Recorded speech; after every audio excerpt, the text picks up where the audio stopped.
Live. Awesome. Welcome everybody who is joining us tonight. We are a few minutes early, but we will give everybody a few minutes to join. So everybody just hang tight and we'll get started.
All right, good evening, everybody out there. Thank you for joining us this evening. We are so thankful for so much involvement. We had a lot of signups today and we're very thankful to see the engagement, and it just shows a testament to our community and willingness to get involved and how important this topic can be. So we thank you very much for being here. I'm Callie Wilsey. I am with the City Manager's Office in the City of Reno. I am managing this project for the City of Reno this year. I am joined today with our consulting partners, Sarah Seeloff, Ben Maloney, and Ken Martin. We are going to learn more about them and their role and their background here in a little bit. Tonight's meeting, we're really kicking off the process with the community for the 2021 redistricting project for the City of Reno. Tonight, we'll be giving a presentation on just an overview of what this process will look like, outlining the next steps, how to get involved, how to provide feedback, and the timeline. And this is really of particular importance this year, as we have a very succinct timeline. Like most things that we've experienced, the pandemic has impacted the release of redistricting data. So we have a very succinct timeline. So key timeframes are going to be discussed tonight, which will be important if you are interested in really taking a deep dive and providing detailed input on maps once those are released. A few notes: we are recording this meeting tonight and we'll be posting that video on our website. So if you need to go back and review it, or if there's anybody interested who wants to listen to it afterwards, this will be available. Similarly, following tonight's presentation, we will have a Q&A session. So feel free to jot down questions, and when we get there, we look forward to chatting with you. So we're going to go ahead and jump into the presentation. So the census was completed last year, and what that triggers in the City of Reno charter is that we require an update to our ward boundaries if the census shows any ward exceeds the population in any other ward by more than 5%. The charter also lays out requirements for how this will work. And any changes that we make to the ward boundaries must be changed through an ordinance. So for us in Reno, that's a two-step process, and which can take a little bit longer. You may see in other entities where it only may take one vote, which is also why we want to talk about timeline tonight. Additionally, the charter requires that these changes be adopted through a 5/7 vote. One thing that I want to talk about related to our charter tonight is this process is focusing on the 5 wards. Right now, the City of Reno has 5 wards, distinct wards, and we are scheduled to move to 6 wards beginning in calendar year 2024. So this process that we're talking about now is to adjust the boundaries for the 5 wards. For the 6 wards, we will have a separate and distinct process at a later date to have that conversation. Those changes were made through legislative action a few years ago. Back in July, the Reno City Council adopted a set of principles that are going to help guide the process for us this fall in refining our ward boundaries. The flow team here will be providing additional context on what a lot of these mean in the redistricting process, but a few of them that I just wanted to point out, that federal and state laws really matter in this process, and it's really important to this process in drafting our ward boundaries. The council also felt it was very important that community input is considered in this process. And so we have built a timeline and a process for that to occur. Similarly, the 2020 data, census data, will be the driving data source for this process. And on that note, as we started to analyze the data, wanted to highlight a few trends for you. The 2020 census showed Reno is growing. You can see from here between 2010 and 2020, Reno became home to more than 38,000 people, which represented an increase of just over 17%.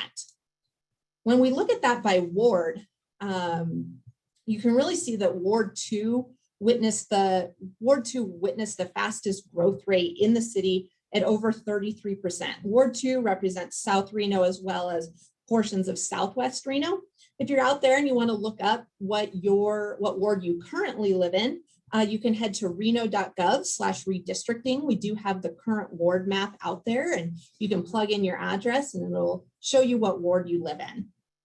The other important thing to note here is that you can see that 5% mark that we talked about under the charter has been triggered. And so we'll be moving forward with the process to redraw the boundaries. Similarly, the 2020 census shows that Reno is becoming more diverse. The graph that you're looking at here shows the proportion of Reno population by race and ethnicity, but a few statistics that I also wanted to share comparing 2010, 2020 and the growth that we're seeing there. So more than a quarter of Reno's population is now Hispanic or Latino. The Black, Asian, Pacific Islander, and Hispanic populations all showed higher growth rates compared to the city's white population. And while individuals who are multiracial only make up 5.3% of Reno's population in 2020, this group represents one of the highest growth rates in the last decade at 138%. It's a similar trend we're seeing around the country. We've provided additional demographic data and analysis by ward. You can download those demographic profiles at reno.gov/redistricting as well. Now that we have this redistricting data from the census, we're beginning to move forward towards drafting of the maps. So with that, I'm going to turn it over to Sarah and the Flow team to provide more details about this process. Sarah. Wonderful. Thank you very much, Callie. It's a pleasure to be with you all this evening. My name is Sarah Seeloff. I'm a senior planner at Flow. I'm based out of Bellingham, Washington. And through a contract agreement with the city of Reno, Flow's role is to support the city and its residents through the redistricting process by providing assistance in developing draft and final redistricting plans. So we've been gathering and processing available data and providing assistance with community outreach like this meeting. And then we will be generating and revising maps based on public input. And then we will also be providing expert advice on how well maps meet federal and state regulations and address the city's and community's priorities. So I'd like to ask my colleagues, Ben Maloney and Kent Martin, to go ahead and introduce themselves as well. Let's start with Ben. Hi, I'm Ben Maloney. I'm one of the demographers / GIS data analysts with Flow Analytics. My primary background is in school district forecasting and redistricting, and I'll be serving primarily as a technical lead for this project. So I'll be working on the maps and assisting with any issues thereof. Thank you very much, Ben. Kent? Hey, good evening. I'm Kent Martin, a senior analyst with Flow Analytics. My role in the project will be kind of as a co-project manager and also an advisor throughout this process. My experience is also in school district redistricting and recently redistricting of various counties around the Northwest. Wonderful. Thanks very much, Kent. Next slide, please, Callie. I'm going to tell you a little bit more about who we are as a company. So Flow is a subsidiary of Mall Foster and Alongi, a multidisciplinary consulting firm headquartered in Vancouver, Washington. Our bread and butter is GIS and data analytics, and our primary clients are local governments and school districts. And we are based in the Pacific Northwest, but have projects all over the map. And we started doing redistricting work at the request of some of the local governments with whom we worked. This has become a larger portion of our work as redistricting requirements have been triggered by the 2020 census. So you can see a list of some of our redistricting clients on this slide.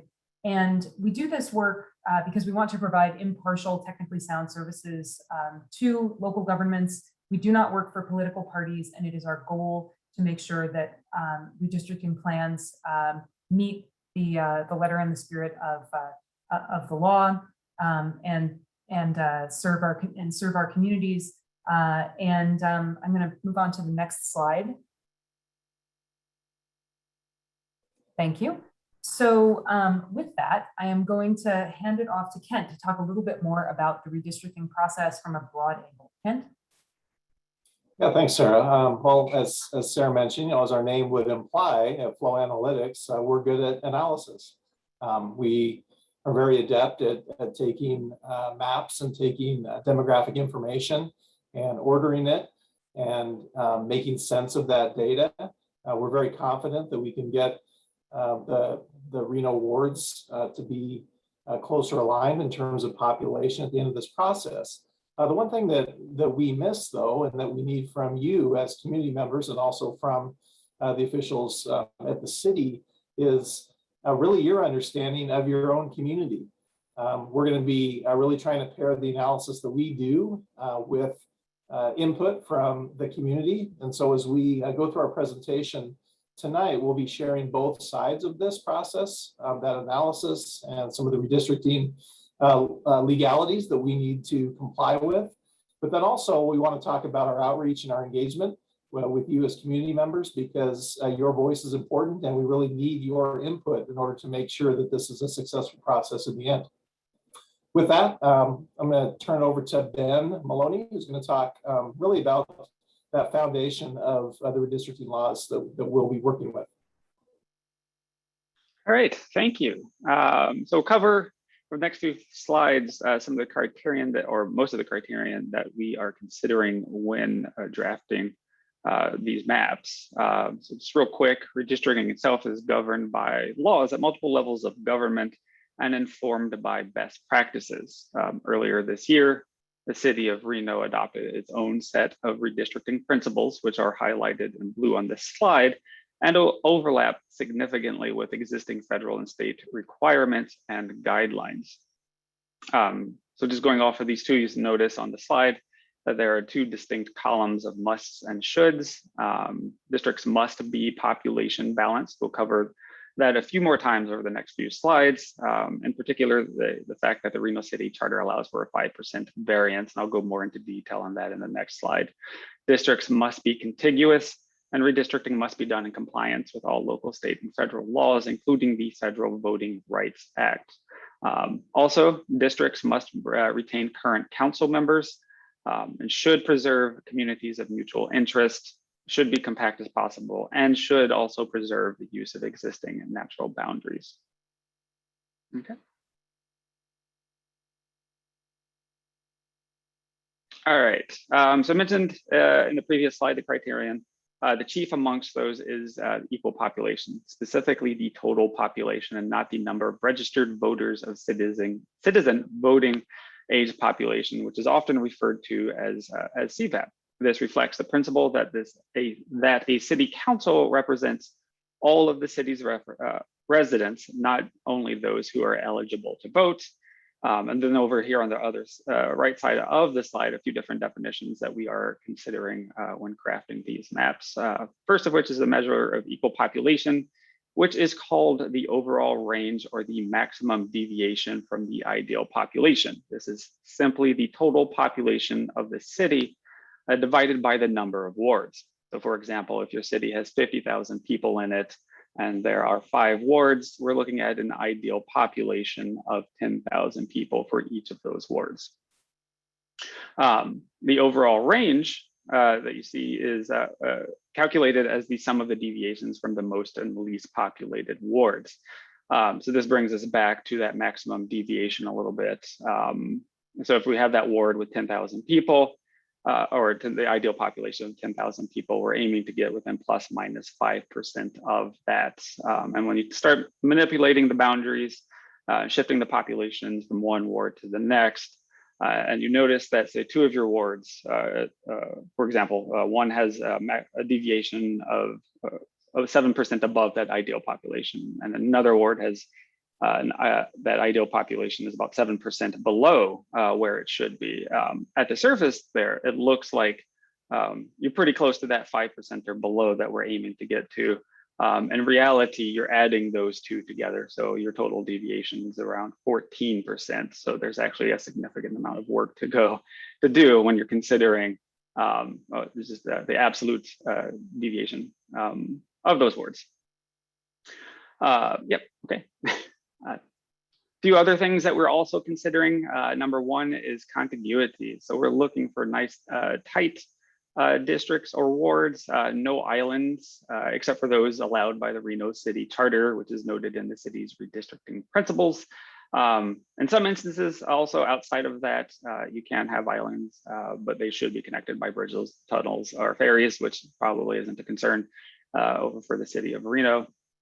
We're also looking for compactness. And so when you see the word compactness, you're probably also thinking of gerrymandering, which we hear a lot about every 10 or so years. So we're trying to avoid shapes that you see on the left side in that diagram and keep it more towards what you see in the right side. So typically trying to avoid those weird spindly arms that it looks like they're trying to grab different populations or something that's unnecessarily thin.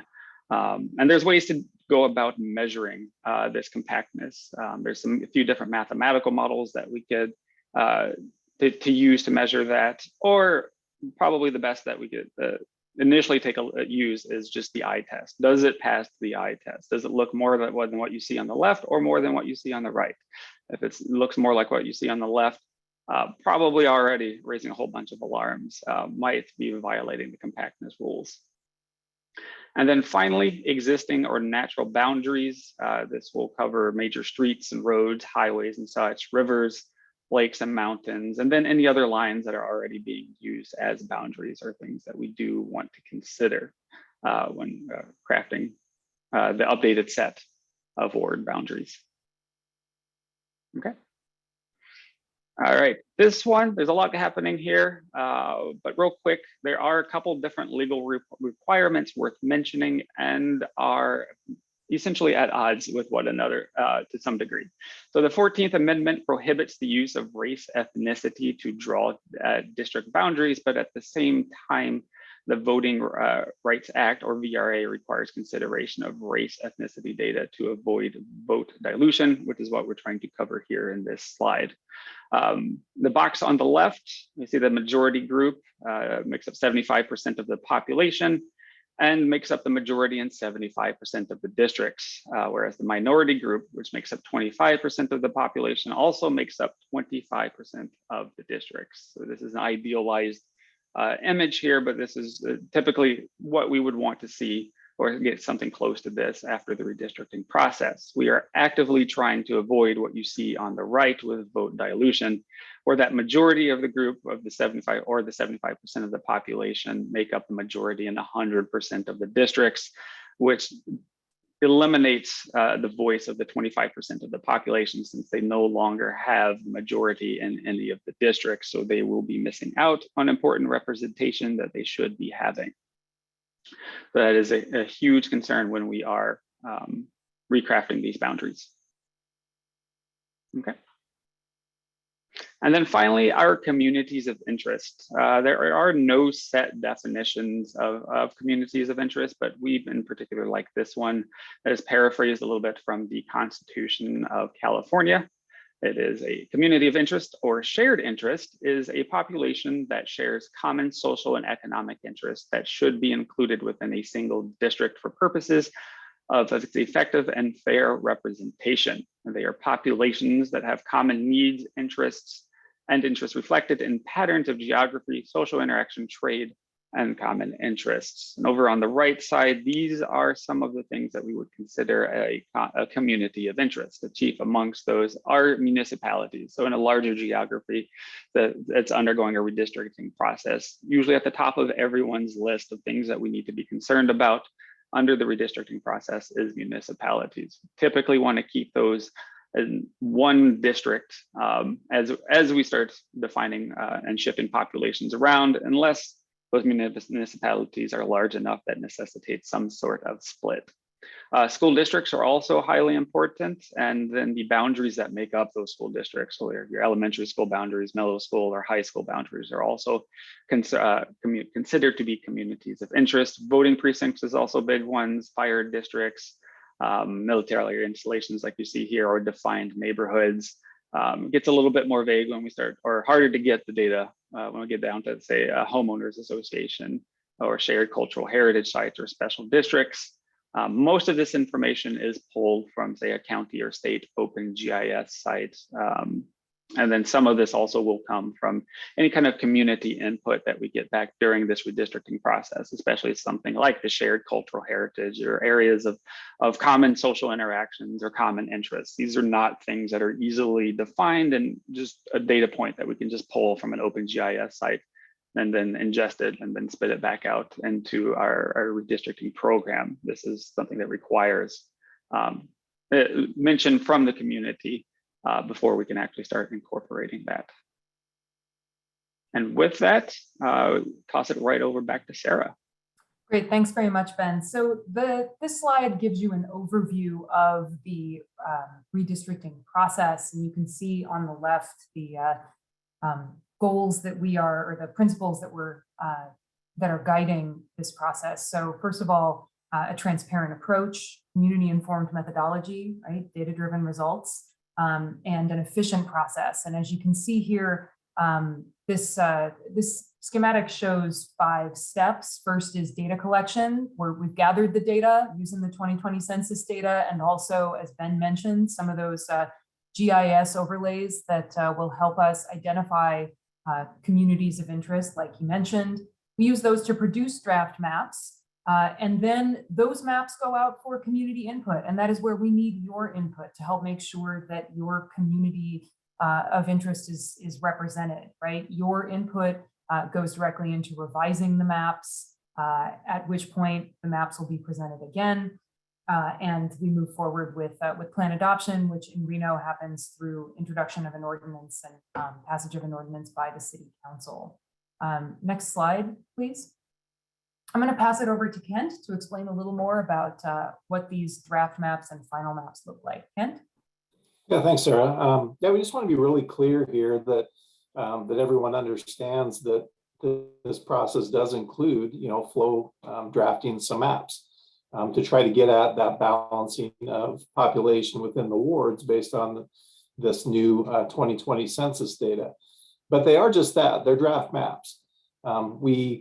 We can make sure that they, each of these different maps meets the criteria that's needed. But again, the thing that's missing is input from the community and communities of interest, as Ben spoke about. And so we'll be bringing back really in a very short amount of time in early October, some maps for folks to review and to give input on from the community.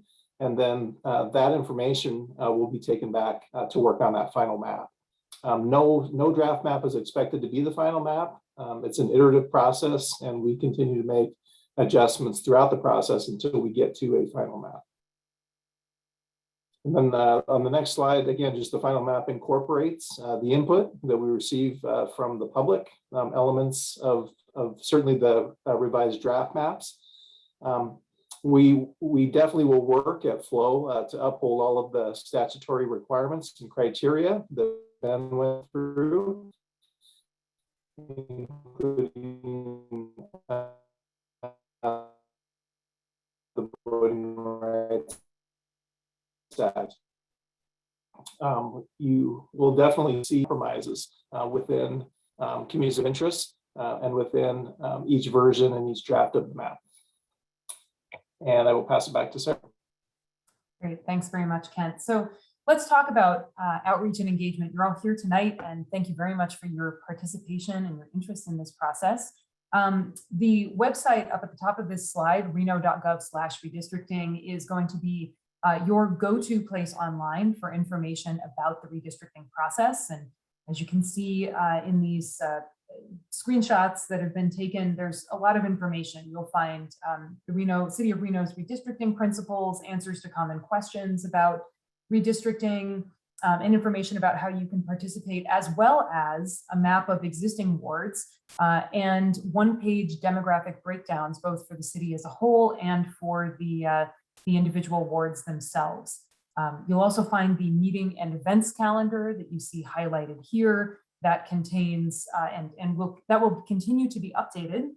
And you will be able to find, for example, the recording of this video at that website. So there will be other public meetings, as you can see on this meeting and events calendar. The next public meeting is slated for October 7th, at which point the preliminary maps or the draft maps will be explained, made available, and we will be seeking your comment, which you will be able to give at reno.gov/redistricting. So again, this is really a great website to bookmark. This is going to be the central repository for information and the place to go to give your comment and help inform the process. Next slide, please. And here is a more detailed timeline. So you can see here we are in September. We have a process ahead of us stretching out to December, when the final data is due to the Washoe County Registrar. So again, just want to highlight that our next community meeting will be on October 7th, at which point the draft maps will be presented. We're requesting comments on those draft maps by 5 p.m. on October 11th.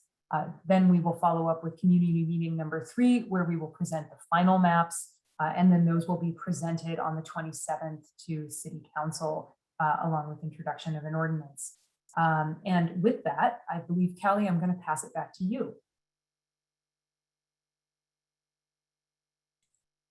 Thanks, Sarah. Thanks, everybody, for hearing us out on the presentation. We're at that point in the meeting where we'd love to answer your questions or hear from you. So we know that clearly some folks are on the Zoom, some other folks may have dialed in, so you'll see on your screen some instructions. So just on the Zoom, go ahead and raise your hand. On the phone, you're going to dial 9. The host, our IT department here on the line, will be notified you would like to speak, and they will call on you and ask you to unmute yourself. On Zoom, you would hit unmute, and phone *6. They'll be there to support you if needed. So with that, Department of IT, could you help us and help the first person unmute themselves?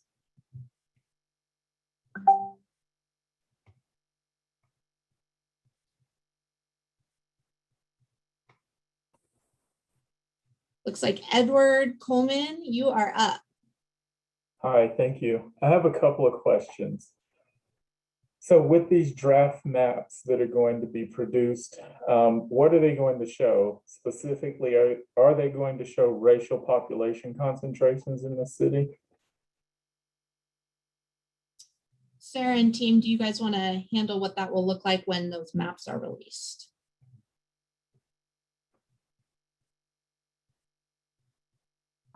Certainly, Callie. I'm going to ask Ben Maloney to comment on this. Yeah, there should also be some sort of demographic breakdown of the wards as they are currently constituted, and then what they would look like with the draft maps, whatever they're decided upon.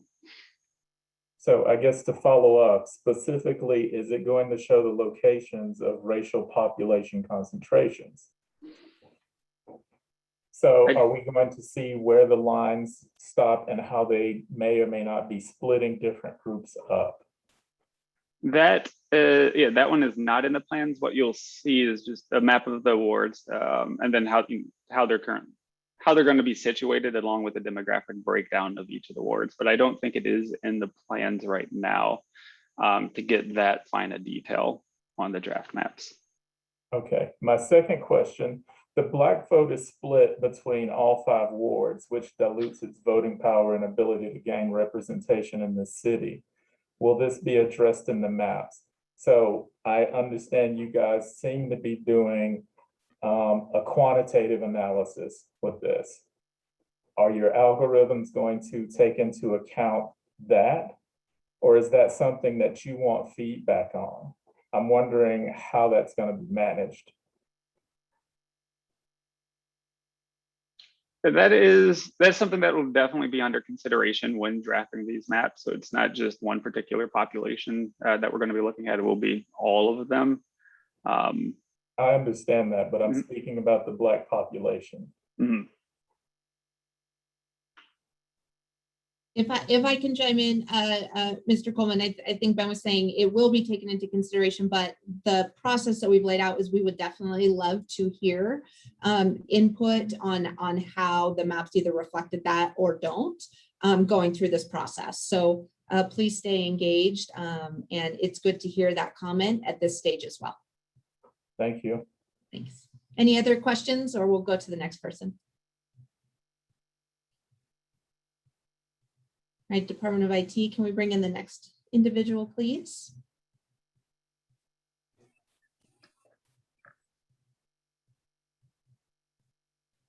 Hello? Jeff Morris? Yes. Hi, please go ahead. I live in the southern part of Reno, the growth area, it seems.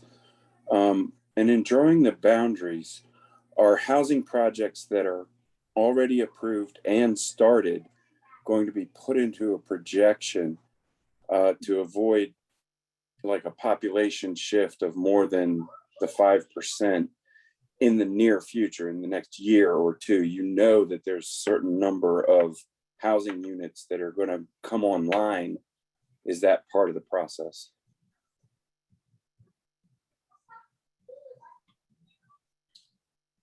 Ben, do you have any insight on that in terms of projections? I mean, my thought is the 2020 census data is the data source that kind of legally outlines that and kind of how the process, but wanted to ask you if you've experienced that in any other communities as well. Yeah, unfortunately, we cannot include projections in there. We do have to use the 2020 census data as is.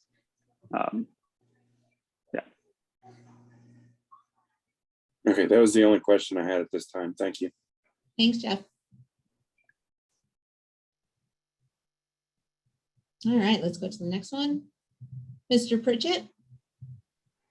Hey, how's my sound? Good, we can hear you. Thanks.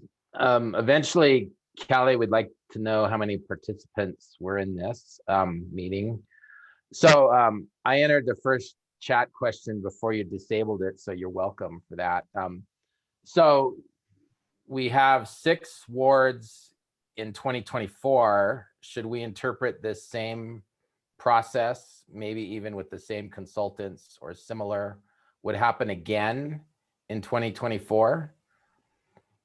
Yeah, yes, potentially. So we will do a process for the 2024 redistricting to go to the 6 wards.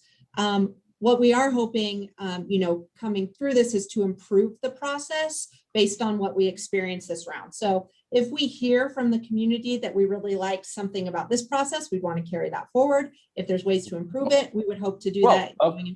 Okay, so I mean, so I've gone through this process in other municipalities. So, okay. So far this seems pretty clear. Although how the public could provide notes with or proposals with a GIS would help. But what I'm getting at is Right now, most of the council members will not be here because they are termed out in 2024. Potentially only 2 out of the 6 will be an anchor for a ward configuration, given that the charter apparently requires incumbents to stay in their district. So that becomes a way to bias or skew a district configuration.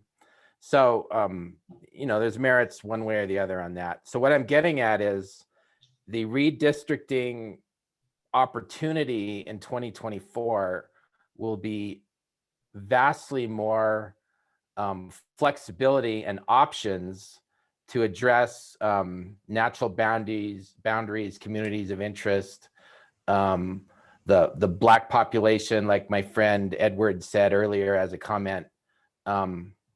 Because right now, I don't see a lot of options this year, even though we have to do it this year, because of all these anchor points of where the incumbents reside. And I don't know how also we're going to propose this if we don't have some approximation of where those locations are. But anyway, the 2024 process to me is what's really going to matter for the public. And I'd like the city not to overlook that, not to do some quiet process because it's already done this year. Only 2 out of the 6 council members will be up for re-election in 2024. And of course, that presumes they would want to be up for re-election, although I think they would. So anyway, that's the more prevailing opportunity for the public, not right now, which has kind of limited options. And so anyway, you kind of partially addressed that. And my second actual question. David, you're starting to cut out. I'm having trouble hearing you on the second point. What is the legal or I'm still having trouble. Can my other panelists, can you guys hear them? It's difficult to understand, unfortunately.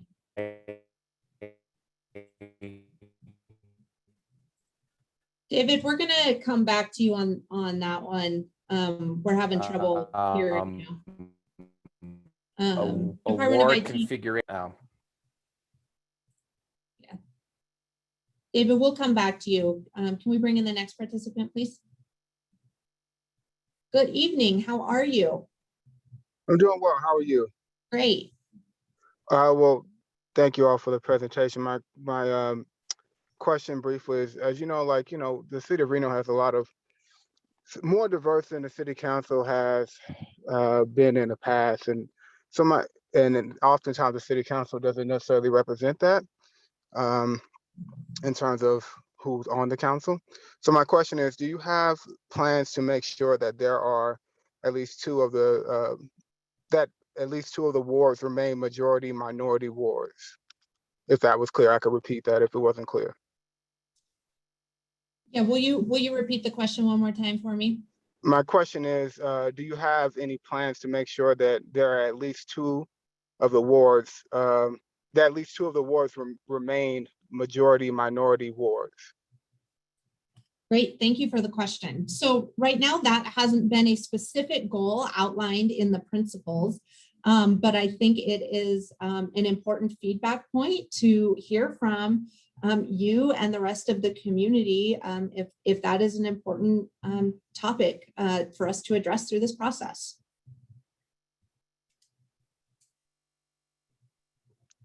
I would think so. I think just in terms of, we look at the makeup of the city, it would be important to consider that. Thank you for your time, and yeah, thank you for the answer. Thank you. All right, let's go to the next person.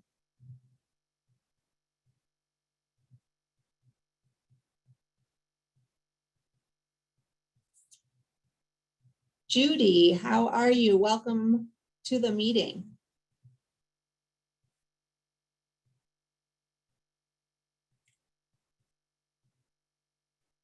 Judy, we're not able to hear you. Can you unmute yourself? Okay, There so we can go. you hear me now? We Great. can.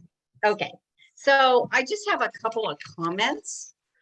The first one is, why are we using the Constitution of California? This is Nevada. Number two is, what happens to islands within a residential neighborhood? And why are we using a Washington consulting firm? Isn't there anybody in Nevada that's qualified? And Ward 2, which is my ward, is way too big. And we have the most population growth. So I'm hoping that this will address that. Thank you.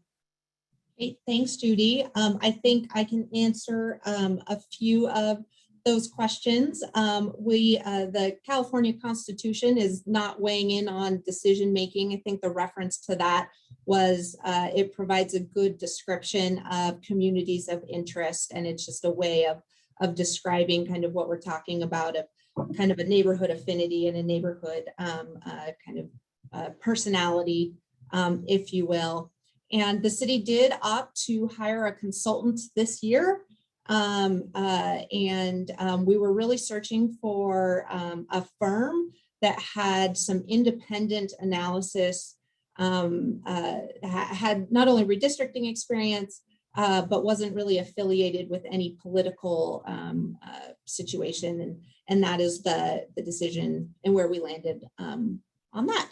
But I also wanted to ask Ben to see if maybe, Ben, you could answer the question about islands that maybe would be within a ward. And we may need to ask Judy to clarify a little bit. Yeah, definitely some additional clarification would help on that one. I'm not quite sure. Can you still hear me? Yes. Mhm. Oh, great.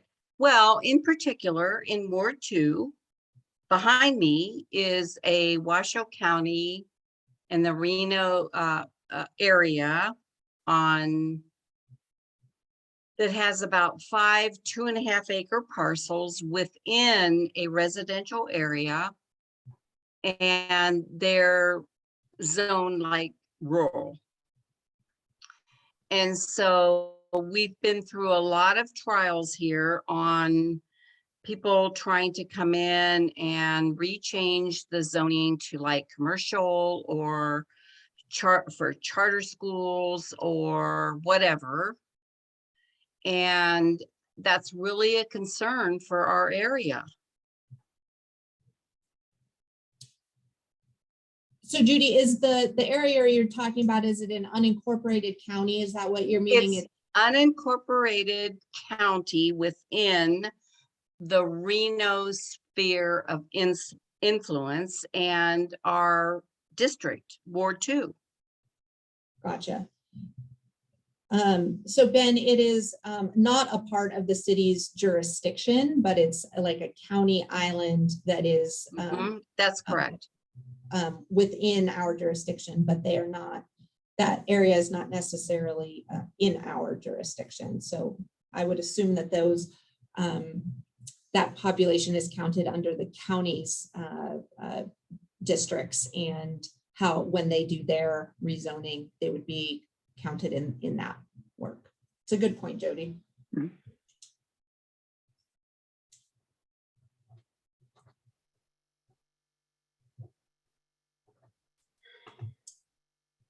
All right, thanks, Judy. Can we go to the next person?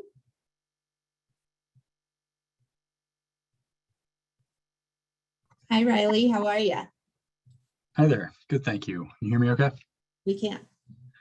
First, let me apologize if any of these questions were answered at the beginning of the meeting. I had a little trouble logging in on time. But my first question was, is there a reason that we're redistricting ahead of the legislature? And second question has to do with if I understood correctly, that the rezoning for the 6th ward isn't going to take place as part of this, or if it is? So I'll start with the second question, then I'll go to your first one. So you are correct. So we are going to essentially talk about redistricting twice in 4 years. This time we'll be redistricting the 5 wards in preparation for next year's election. The 6th ward isn't scheduled to go into place until 2024. And then on your other note, the reason we are getting this process started now is just because of the length of time it takes us, and we wanted to have a good process that would allow community involvement and input. And in order for us to get the maps and the data over to the registrar for the work that they need to do in preparation for things like candidate filing, we needed that time to get the process started.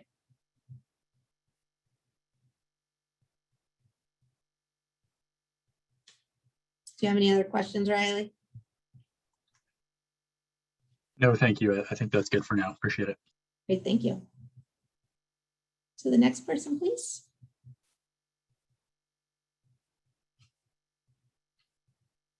Wanda, hi, how are you this evening? Okay, I have a weird question for you though. Okay. I'm wondering if they're taking into account that yes, South Reno has grown quite substantially, but we actually have 2 council members that live in South Reno. And so we are not into the boundaries currently and our natural boundaries. And we actually are kind of an island in the ourselves. I'm in Ward 3. And I'm kind of wondering if that was just to keep our council member in the ward. I really don't understand. So I'm hoping that, you know, that would probably be taken into consideration now, but may not be taken into consideration the next time. Or why are we splitting up the districts that go from South Reno all the way up to North Reno, when technically it could be tighter like they were showing in the graphs? Sure. Wanda, you were cutting out a little bit, but I think, I think I heard your feedback correctly in terms of trying to understand and get more information in relation to kind of current council members and where they live and how that would impact the process. Yes, because it's so spread out. I mean, South Reno is representing North Reno. That doesn't seem correct. Okay. Yeah, no, I think it would be great to kind of get your input on that. And it sounds like there's a particular issue and concern you're thinking about. So it would be great. Maybe Wanda, if you could maybe email me those details, that would be great. And we can incorporate that in as part of the feedback process. I will be happy to do that. Thank you.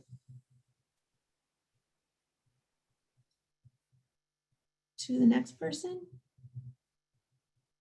Adrian, hopefully I got that right. Yes. How are you? Great. My question is about people who are in temporary housing or are unhoused. How are they counted in this process? I guess, you know, I'm thinking unhoused people, shelters, treatment centers, and I'm guessing the jail is outside of the Reno area. But you know, is also a sort of question I have. How are prisoners counted in this process? Sarah and team, do you guys know how that works in relation to the census counts? Certainly. So I can definitely address the question about prisoners. And what I can say is that Nevada passed a law in the last couple of years. I apologize, I can't remember the exact date, that required the state to apportion prisoners according to their last known address. This is a kind of law that has passed in several other states. But this data is, the law requires that this data be used at the state and congressional level. So for state legislature districts and congressional districts. So that does not figure into the data. It doesn't have, the law does not apply to the municipal redistricting process.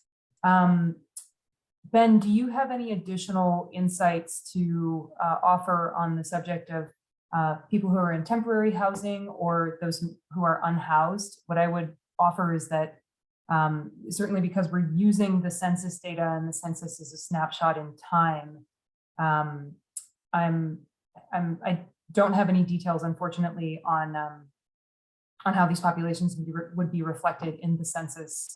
But Ben, if you've got anything to add, please do so. And otherwise, perhaps we can circle back and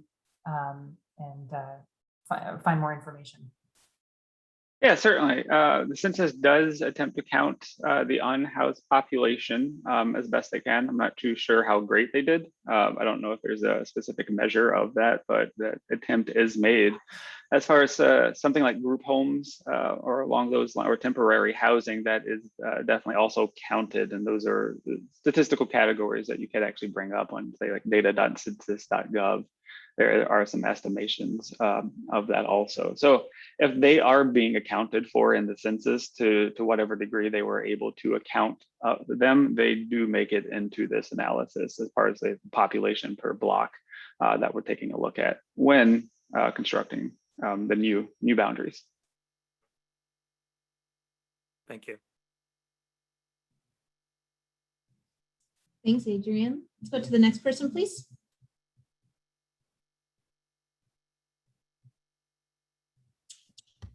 Hi, how are you?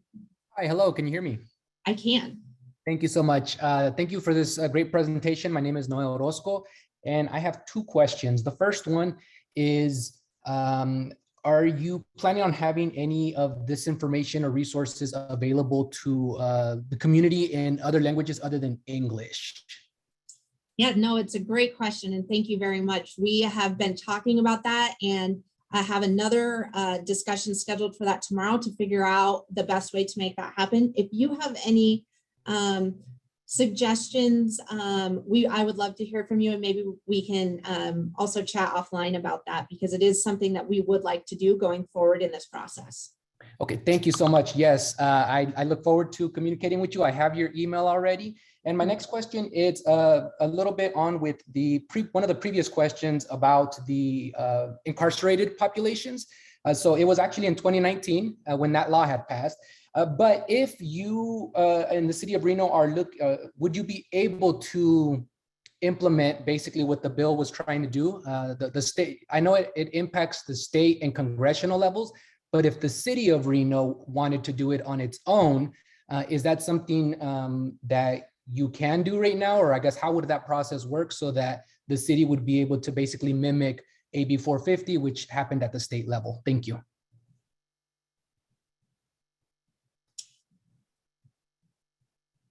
My answer to that tonight is I'm not sure. It's something that I would have to think about and try to figure out if we could do that and how we could go about doing that. So I hope I can kind of take a pause on that, and we can chat about that and think about that implication and what that could look like.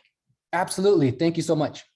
Callie, if I could just jump in response to Noe's first question. First, Noe, thank you so much for contributing the year and the bill number related to that recent legislation in Nevada regarding counting the incarcerated population. I did also want to share that reno.gov/redistricting does have a translation function. So you'll see that right in the middle of the screen when you first bring it up on your browser. I see it now. Thank you. Thanks, Sarah.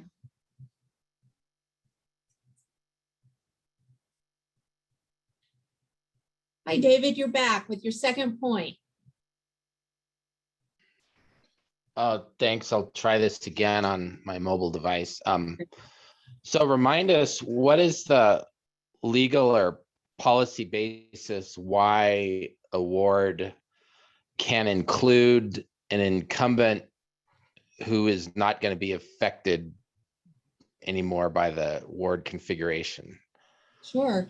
So I mean, does that make sense?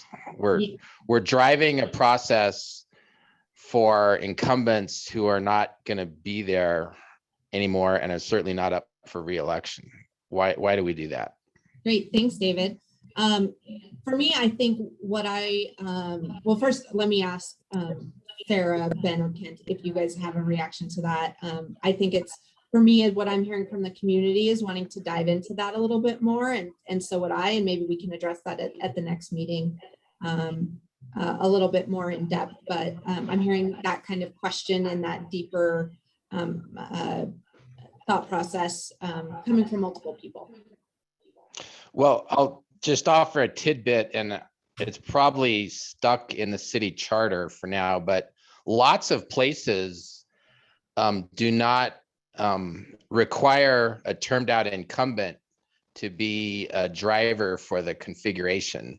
So if the new ward configuration happens, those incumbents, in their last years, they're termed out, they can still represent the ward even though they're not a resident of the new configuration. We should be able to do that here. Thanks. Thanks, David, for your feedback. Let's go to the next person, please.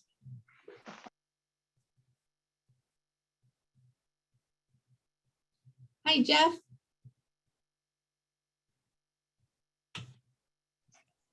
I have no further questions. That must have been a glitch. Okay, no worries. Do we have anybody else with their hand raised, Department of IT?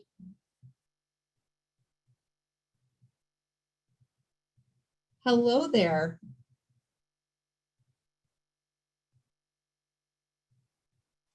Looks like we're all good. Last one was a glitch. Okay, wonderful. Well, thank you guys. We really appreciate you coming out. Great questions. Sarah, do you have any closing comments? And then I'll close it up for the group for the evening.